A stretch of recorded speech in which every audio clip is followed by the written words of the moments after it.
On these wide open grounds, That's where we started, right there. Rod Davis finds plenty of room to share his word. For about an hour, and we would just do Bible service together. Because not too long ago, I mean, I'd hate to think about that. his life's journey Had it not happened for me, I just don't know where I would be. felt like a I trap. probably wouldn't be alive. I had a serious problem with drugs and alcohol. I've been in and out of prisons, jails, institutions. Then in 1996, his first felony charge, aggravated robbery, landed him in the Hamilton County Jail. You know, thinking to myself that things just didn't look too good for me. I was going to need some help. So Davis started listening to a voice just outside his cell. Brother Hyatt was his name. He was leader of the jail ministry at the time. So for a while, I would just stand in my doorway and just listen, and things started to click. In the next 3 months, Davis says he became a new man. And I kept talking to God, and I kept going to the Bible study. Slowly, I was changing. Davis says his new perspective and good behavior paid off.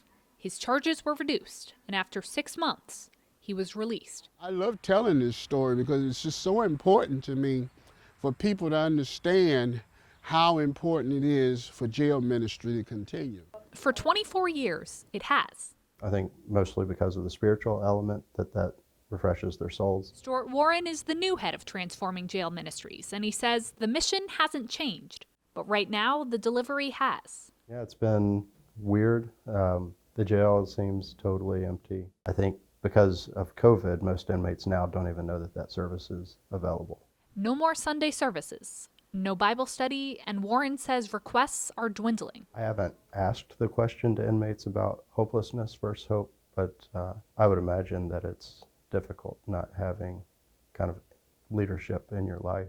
I take it one day at a time.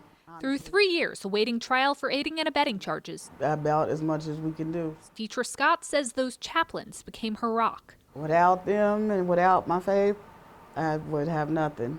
I would be where I was when I came in. But after months apart, You got all of us asking, like, when can we see a chapel and when can we go to church? Scott says she's stepping up. A lot of us have anxieties and stuff like that, and we get depressed because of the COVID virus.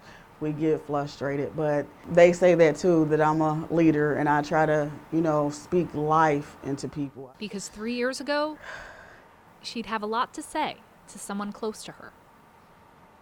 I would tell Deetra to watch out for different people, pay attention a lot better. I would tell Deetra to love herself foremost, because I don't think I did. Even in this time of isolation, I've grown so much. Scott says she's finding strength in her journey. That's the only thing I think that has gotten me through. Now, without seeing, hearing, or meeting her guides, she hopes others can find the same path. I feel like every person should get that relationship. Michelle Alfini, Spectrum News.